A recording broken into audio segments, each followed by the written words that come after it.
大家好，欢迎收看《震惊最前线》，无马看中国，我是主持人张宏林。再次感谢大家收看我们的节目哦。其实看人类哦，这个因为人是一个群居的动物嘛。过往我们如果回头看2000多年前，我们大概可以看到，在当时的这些文化习惯里面，我们形成的大概都是君主体制的部分，所以很多的国家大家看到还会有什么国王，还会有什么样的一些特别的贵族王公这样的一个角色。事实上，现在还有很多国家都还保有这些皇室的一些相关的传统。那在这个工业革命在近200年来是一个非常剧烈的变动，因为整个形式上的改变，教育程度水平各方面的提高，所以国家的政治体制在这段期间里面有许多的国家也做了非常大的一些改变跟调整这刚好也是一个试验让大家来做比较。特别中共在7月1号的100年党庆看到大家这个为了自己国家从来未有的5000年的强盛。这时候当然又会在比较了，就会说，你看嘛，我们这体制没有不好啊，我们这体制这很好啊，相互之间大家就会开始拌嘴角力来谈论当然我们自己很清楚知道我们自己有认知的价值跟立场，但显然这个民主制度这怎么去走，那这个值得我们来好好来谈论，来了解这个国家政治体制的过程当中的一些不一样那今天很开心，我们邀请到的是透视中国的高级研究员，也是台大政治系的荣誉教授闵居正老师来跟我们谈这个题目。闵老师你好。主持人好，各位观众朋友们大家好。是，我想老师刚刚提到这个我讲100年的党庆的确就引起大家许多的讨论。有人说对啊，真的因为在这个过程当中，我们真的享受从我们过去节目谈到，从以前我要抬头看这个欧美各国，到现在我平视，但其实心里想，我早就这个低着头在看你们了，你们早就远远不如我们。你看你们这种民主之乱乱七八糟的，怎么开枪杀人打人？你看我们都没有，我们都不准拥有枪，什么都能解决。而且我们这种威权体制效率非常的高，要开一条道路，要开一个高铁，速度多快！所以大家对于共产体制的优越性就又开始大肆的宣广，觉得他们是最完美。不止他们觉得完美，他们甚至觉得我们应该把这么完美的体制应该输出给全世界才对。老师你怎么看呢？你说的也很不错哈。恰巧就是100年党庆，因为100年党庆呢，他们有各种各样的这些庆祝活动跟纪念活动。其中办了一项，就是7月6号的时候在北京呢办个叫做中国共产党与世界各国政党领导人峰会。特别办的会呢，就你刚刚说的，想要证明自己是对的。不过话说回来，你这么急的证明自己是对的，恰巧证明你自己晓得是有问题的。他在里面还大言不惭讲到说，对，实现民主是好东西，然后实现民主呢有多种方式，不可能千篇一律这还有一个整个主旋律。那么这话是怎么说的呢？简单说就是在这个致辞当中呢，习近平出来讲，他说，民主呢同样是各国人民的权利，不是少数国家的专利。实现民主有多种方式，不可能千篇一律。一个国家民主不民主是由这个国家的人民来评论，不是由少数人说了算。然后说中共呢，一切从实际出发啦，带领中国人民去探索，然后就实践出一条这个可行的民主道路来，什么等等。然后他又强调说，历史跟实践呢已经证明说，中共的这条道路呢走得对，走得通，然后走得稳，走得好。这些恰巧好就是我们最质疑他的地方，我们等一下会详细说。然后话锋一转，他就讲说，这个民主道路呢，那么也就是现代化的一部分。这个话是对的也是现代化的一部分。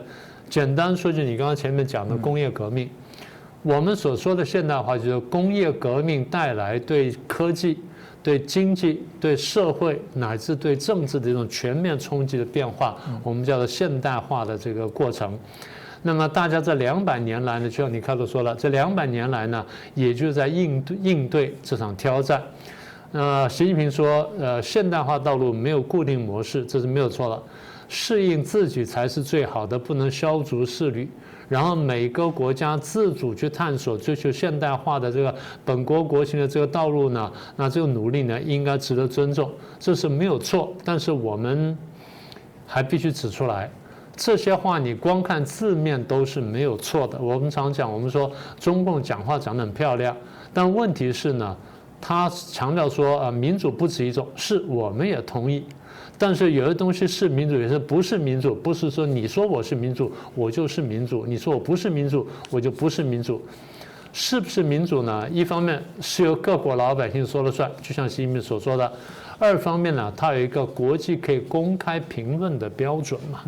也就是你是民主不是民主，你它有一个基本标准。那否则你说这个东西是白色，对方是红色啊，所有颜色都是颜色了，那这样就分不开来了。那红色也是红色，白色是红色，绿色红色，黑色红色，那红色的词就没有意义了。中共做这个事情就是他在玩弄名词啊，偷换概念，所以我们才觉得说他们其实就是另外拨大外宣而已。这是一个非常厉害的部分哦，告诉你民主不是只有一种。对，因为西方国家一直攻击他的就是你不民主。他告诉你说，不，你的民主不能是你说了算的民主啊，我也是民主啊。民主不是只有一种。老师，你是政治学的这个教授，从政治学的角度来看，这样说法，老师会怎么看呢？荒唐，就是2个字。各位注意看，所有共产国家呢都叫做什么人民民主共和国，越是这样叫的就越有问题。他们明明晓得不是这样，但偏偏要这样叫。为什么这样？我们等会来说。我们先回头来说他有一句话是对的：民主不止一种。对，民主不止一种。我们完全同意，因为政治学上我们至少有几种分类方式。第一种呢，以国家体制来区分。你前面不是提到说，人类过去历史2000年了都是君主政治嘛？君主政治可以民主的，君主立宪就可以民主啊，对不对？这是第一个。第二，总统制可以民主。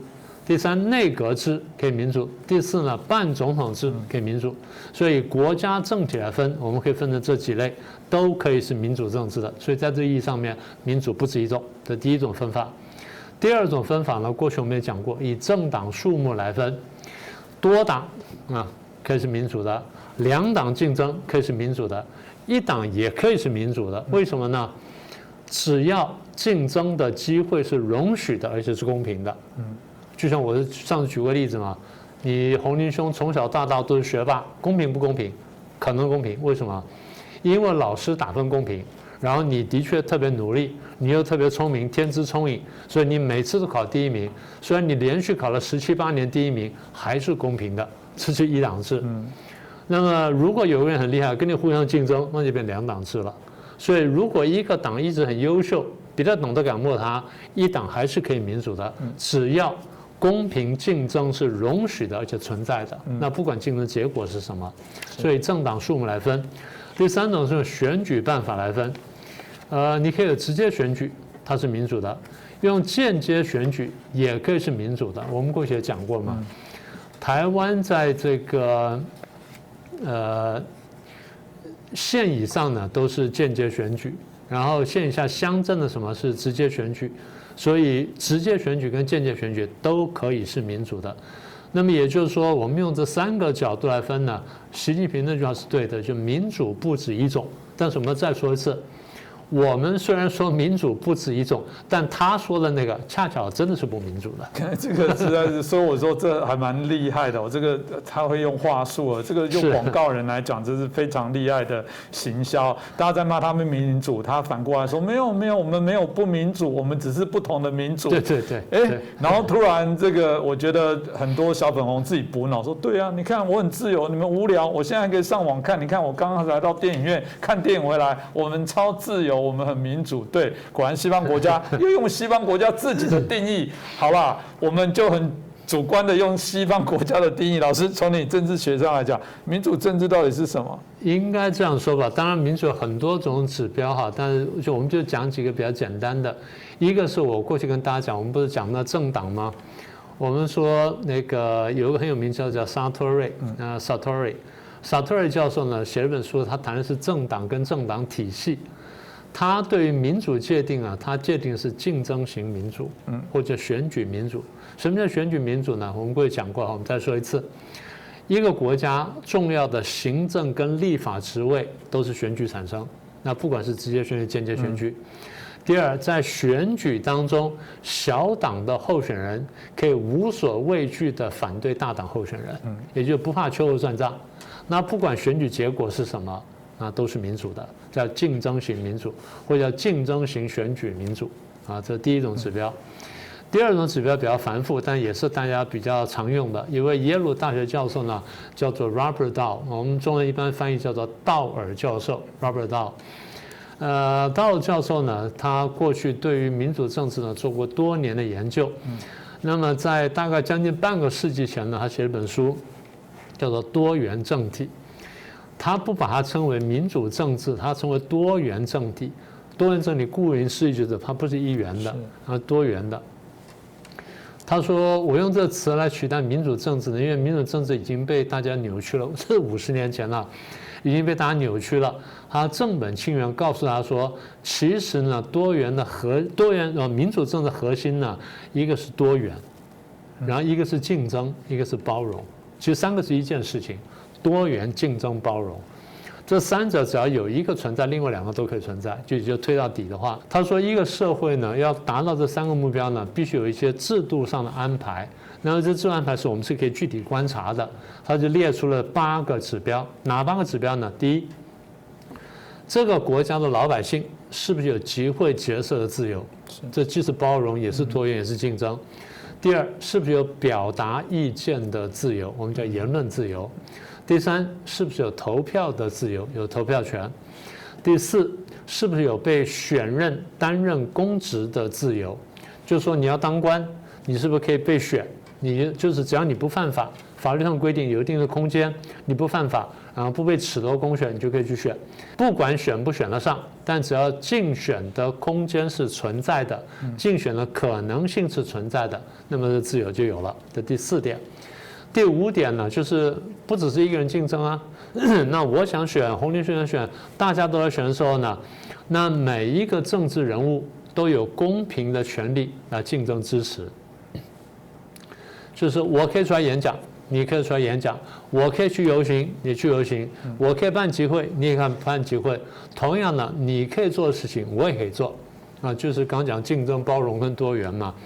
所以政治人物有权利来竞争支持，有同等权利竞争支持，这第5个指标。第6个指标呢，多元的消息来源。我们现在常讲说，你刚刚不是讲小粉红说，我很自由，我看这个看那个。小粉红大概不知道，你的所有消息来源只有一个，全部从那个地方出来的，散在不同地方罢了。那我们不是啊，我们可以看到这边骂你，那边骂这边啊。在台湾，大家感觉最强烈吧？每天晚上8点钟以后，你打开电视，你看那些除非你去看那综艺台，你如果去看那些政论节目的话，你就甲台骂乙台，乙台骂丙台，丙台骂丁台，丁台回来骂甲台，这叫多元的这个消息来源，不一定都对，也不一定都错，但它有什么好处呢？就告诉你说，你的消息不是被蒙蔽的，你不是被听人家炮制出来消息。你至少可以听多方面炮制出来消息，然后你自己去判断。因为那么也就是说，他最后相信就是人是有理性，人可以自行做判断。他对人的这个最高的价值的肯定呢是在这里。好，这多元的消息来，这第6个。第7个就是自由跟公平的选举。那这个部分如果加上沙特尔刚的定义呢，那个选举就更好了。好，这第7个。第8个就是这个政府有一些制度。这制度要干什么呢？这制度呢可以让政府的决策，或者是基于投票的结果，或者是基于其他的公民去表达意见的结果。那台湾我们把它叫做什么呢？选举罢免、创制、复决嘛。这个一方面就是创制权，一个是复决权，或者说呢就是我不直接创制，我不复决。我投票选出能帮我讲话的，或能帮我打拼的代议士，帮我去讲话，帮我去打拼。譬如说我可以选议员啊，我在新北，我选新北的议员，新北议员帮我去表达意见啊，这是一种办法。然后呢，我在新北我会选立法委员，立法委员去帮我表达意见。那如果我觉得说议员跟这个立法委员都不能帮我表达意见，而这件问题我很有意见，那怎么办呢？我起来登高一呼，然后我想说大家来这么联署，我们来这个复决或进行这个公民投票。那么也就是说，国家必须有一个制度，这制度使得国家的决策可以按照这个投票的方式来做决定，或用其他公民可以公开表达意见的方式，然后来形成决策。所以道尔教授说，我再说一遍，道尔教授说，如果说我们真的希望看到这个国家民主不民主的话，大概这几个方面指标，像什么集会结社啦、言论啦、投票什么等等。他自己也说呢，并不是每一个国家100%都能做到这么好，但是就这是一个观察指标，也是大家一个努力的方向。我想，如果从老师刚刚的评断来讲，好像他们真的不能说他们自己是民主国家。这样，我刚刚讲的，老师讲的，民主不只有一种，他讲对了，但他要借此来暗示说，所以中共也是民主政权的一种。老师好像听起来不是如此。当然不是如此了。所以用刚刚的指标来说呢，大陆是完全不及格的了。大陆就不说了。我们常常讲，最近我们不是在讲香港吗？我们说香港倒退了吗？香港的这个香港的政治跟老百姓自由什么都倒退了吗？我们不看大陆，我们就看香港就很清楚了。因为中共正在把他那条东西用在香港身上，所以香港失去的东西呢，就代表说大陆根本没有这玩意儿。否则的话，他直接给大陆的东西呢，不也就民主政治了吗？所以我们一项一项看。刚才不是说八点吗？我们就看到8点。第一，集会结社的自由。从去年7月1号开始，请各位看香港还能不能公开的集会游行，还行不行？都不行了，不行了嘛？对。包括今年的6、4、7，老百姓都是自发的，然后去申请都不准了嘛？自发的拿一根蜡烛站在街头，或蜡烛点在那个窗口，就只是这样子了。所以原来有的集会的自由没有了，结社的自由慢慢也在消失了。譬如说这个，我们看见支联会吧，对不对？过去支联会这么多年来呢，一直在纪念中国大陆发生的6、4事件，所以支联会一直被香港人称为说最爱国的组织、最爱国的社团，因为他永远记得6、4，永远希望说能够推翻暴政，为民主而奋战。就这个支联会呢，现在宣布要开始减缩，还没到解散地步。他一些职员呢已经开始遣散，然后很多常委呢也劝他们离职，所以支联会呢慢慢要瓦解。这么一个支撑在香港呢支撑中国民主发展的一个社团，号称最爱国的社团，现在被香港国安法逼到无存身之处，也就集会结社自由在香港正在逐渐消失当中。这第一点。第二点，我们刚刚提到表达意见的自由。表达意见自由，一方面就是我可以在网络上写，或者我可以投稿给报社什么等等。好，但更重要就是我们看到《苹果日报》现在被封，然后被杀，然后立场新闻现在开始收缩，然后开始准备要这个可能要关灯回家了。第三呢，刚刚讲说游行也不允许了，所以表达意见呢，比较间接的表达方式就是我出去走一下啊，或者说我在网上登一篇文章，更直接的方式就是我在街上喊一下。现在这些权利呢都没有了，所以表达意见自由，香港也慢慢消失了，大陆就更不用讲了嘛。第三，投票权，大陆这么多年来基本上是没有投票权的。然后我们举个最简单的例子，他说我们有投票，我们的村长海选，不好意思，那是村长啊。那是非常低层级的东西。台湾呢，村长以上呢，村长啦，到里长啦、邻长啦，在网上了乡镇民代表啦，然后再来是这个议会了什么等等，这样一路上来，台湾都可以选啊，对不对？所以投票台湾是很明确的。台湾最明确一句话就是：你有本事，你去选选看。所以我们常常这样讲嘛，你觉得你有道理，你就讲，那你去选选看，选赢你就做嘛。这最直接，这表达说我们至少对选举有一个基本的信任，然后我们也相信说选完了你选赢了你就去做嘛，反正是法律给你这个空间。那大陆没有投票权的不用说了，香港呢这么争取这么多年，原来官方答应他的双普选，立法会的普选，然后加上这个特首普选，两个都被取消，两个都被拿掉，就现在为了争取的双普选呢，酿出了这反送中运动被打压。所以投票权没有了，然后选任公职的自由，现在呢，大家可以看到，过去我不讲了，就是现在最新的消息是，香港的参选任何选举的，他进行政治审查，然后现在香港的区议会不是大量要辞职吗？所以已经当选的他退职，这还没有什么权利的，去会有点像我们村里民服务处，大家再高一点点，他没有真正那么大的政治权利，连这个都被挤压，所以担任公职自由没有了。第五呢是政治人物有权利竞相争取支持。香港现在给的消息是，所有人要去参选以前，你要经过政治审查。对，每个国家都有一定程度的政治审查，它审查就是你对这个国家是不是尽忠职守，然后你是不是符合法律。对，中国说我也是这么干的，不是。别的国家的法律是多党冲突之后产生的一个结果，你的法律是一家制定的。这是完全不同的，就表面上都是法律，可是法律怎么产生出来有很大差别。第二，法律是怎么执行的有很大的差别。好，那么这政治人物。第六呢，多元的消息来源，我们前面就讲了。香港过去左中右各方面意见都有。香港是一个异常活跃的言论市场。现在呢，不同声音慢慢被消灭。我们刚刚讲的苹果也好，或者这个立场新闻也好。将来可能会收得更紧，所以我们下个指标呢，看的呢就大纪元时报啊，这是香港。再来自由跟公平选举，香港没有了。最后就是决策的制度，政府的决策是不是倾听于民意，或者用表达民意方式然后进行决策？我们就举这个反送中就是最好的例子。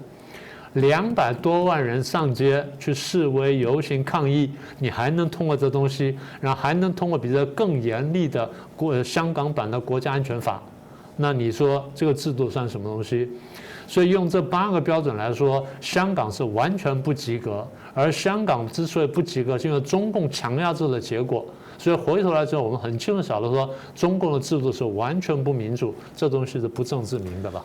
所以的确还有人会妄想说，没有啊，其实中共还是没有改变香港，香港还是舞照跳，然后马照跑，是吗？是如此吗？老师刚才提到的许多民主的这些界定都不是如此哦。但我还是怕有些小粉红还是听不懂。老师，我们现在听起来是民主政治跟专制体制还是截然的不同，但老师要不要再帮他们再确认一些基准，让他们再清楚一下，自己来判断你们的国家在中国内部算不算是一个民主体制？这当然不完全针对小粉红了，因为这样讲哈，台湾有些人呢，因为这个政党竞争太激烈。假党不喜欢乙党，乙党不喜欢假党，然后假党的这些群众不喜欢乙党，乙党群众不喜欢假党，所以互相攻击。那有的时候呢，看这个对方呢，就看得不很准确，因为太过讨厌对方了，看得不很准确。我觉得一个很简单的区别方式就是，在一个民主社会里面呢，他怎么看人民，跟怎么看人，这是很根本的地方。在一个比较民主的国家里面，把人当人看；在不民主的国家里面，不把人当人看。我们举个最简单的例子，我们讲过香港。香港在反送中的时候呢，当时警察出来大规模去打示威群众。当时流传一句话：香港警察在打那些群众的时候，把他们叫做什么？你还没印象？蟑螂，蟑螂，对，蟑螂，对，一讲你就想起来了。对，人就不敢打，就把它叫蟑螂。你就叫做人的时候，你打起来会有点犹豫，对不对？因为你毕竟还有那个人的观念在。你把对方当作牲畜、当作野兽或当作昆虫或当作害虫去打的时候，你心里是没有那个界限的。所以我常讲说，共产党的界限比我们低，低就低在这里，怎么看人民？我因为有些学生是政府的公务员，我就问他说：“我说你怎么看人民？”他说不清楚，他因为他在这个公家机关是做柜台的，他说人民就走上来找我办事那个人呢。我说对呀，我说有没有人上来找你办事的时候你不办呢？他不会啊，对不对？这最简单的。但对中国大陆来说，不是所有走上来都是人民呢。他走上第一个，他现在想说你是不是反革命分子？你是不是就是国家的敌人？他会先做这个判断。这是非常有趣的事情，也就是说，官员呢，特别官员特别清楚，官员在面对老百姓的时候，他是一种什么心态？我们的官员呢，面对老百姓基本上是一个服务的心态。我当然晓得有人会有官威啦，或狐假虎威啦，或怎么样，这个我都知道。但基本上官员看到老百姓是，有人来说是衣食父母，是不是啊？这第一个。你说民意代表，对，民意代表有时候很嚣张，可是民意代表在有的时候是非常客气的，在选举的时候他非常客气，他对每个人都弯腰低头。我的朋友有一次就不知道哪天兴趣来跑去参选，后来没选上，完了之后我们就一起吃饭就聊天，讲起这件事情。他说老面你知道吗？那段时间呢真是苦不堪言。我说你自己要选？他说对啊，我自己跑去选啊。他说搞到呢，在路上看到电线杆都跟他鞠躬，这第一个。然后回家呢晚上累得要死啊，太太帮我放热水洗澡，我握手谢谢他。这是很自然的，就是说把人民看作衣食父母，这就是我们说的主权在民，这就是主人翁最核心的意思。好，第二怎么看人？在民主社会里面，把人当人看，简单说就是我对你的人身安全、对人的这个尊严跟人的权利，基本上我是尊重的。一旦我把你看到蟑螂的时候呢，那就可以大开杀戒了。所以这就是民主社会跟不民主社会最根本的区别。小粉红听到我这话不要生气，因为我们听到不止一个案例。有些小粉红在刚刚参加完爱国群众活动之后，热血沸腾，还没退散，回到家一看，他的房子没有经过通知情况下被拆掉了。你还爱国吗？你还爱这个国家吗？你的基本权利都没受到保障了，这个国家根本不保护你，你还能爱他吗？对，我觉得这个都还值得来观察。我还是谈到，一定有人又说没有，你们就是造假。我们明明现在很自由，我们都可以表达意见，我们还是可以这个有事情就投诉啊，干嘛都可以来做。好，也许我应该界定在有些有能力、有权利做发声的人，那是叫既得利益者。我问一下，中国的维权人士到底怎么被中共来对待的？他们联邦最弱小的这些人发声，事实上都被晋升，甚至被关，甚至有些可能因此消失的都有。所以当然了，我还是会很好奇说，那如果这样子，怎么他敢厚着脸皮，敢说出那一句，就说民主不只有一种？我觉得他在讲的意思，当然就在暗示说，我们也是，你不要扣我们帽子，民主不是你们西方国家说了算。老师，为什么他们敢这么厚脸皮说这种话呢？其实你刚刚那条讲的很有道理哈。对，这个民主不止一种，然后也不是你们西方说了算。他们之所以不是民主，明明知道自己不是民主，还要硬要说是民主，为什么？他知道民主是世界潮流，他知道是挡不住的。然后恰恰好，因为他知道民主是世界潮流，他自己又不民主，他必须要骗你。我们一直讲，我们说谎言就是暴政的本质之一，因为他如果不这样讲的话，他没办法保全，没办法保命。这句话我们已经说过多次了，所以我们就不再重复。我就再提醒大家，就是因为他知道民主是世界潮流，他现在违背世界潮流，所以他才要扭曲这话的意思，告诉你，硬要跟你说我就是民主，然后让麻痹你，这样子你才不会去挑战他，你才不会像古巴人民一样站起来去反对他、反抗他，然后推翻暴政。简单说，他为了保全保命。所以。好吧，今天得到一个好事是，中共承认民主是个好东西，只是民主不是你西方说的民主，我这种也是民主，好吧？我只能说，那就请你有本事去挑战全世界政治学上对于民主的定义啦。今天再次感谢我们闵居正老师哦，谢谢帮我们做了一个清楚的介绍，我想也可以让大家更清楚了解我们真实想追求的内容到底是什么。我们当然还是以民主、自由、人权的普世的价值那我们会继续努力，当然也希望大家持续给我们支持哦。再次感谢老师，也感谢大家的收看。各位震惊最前线的好朋友们，我是主持人张宏林，欢迎订阅我们的频道，也记得打开小铃铛，掌握最新节目通知，让精彩评论不错过。更欢迎留言、转传影片，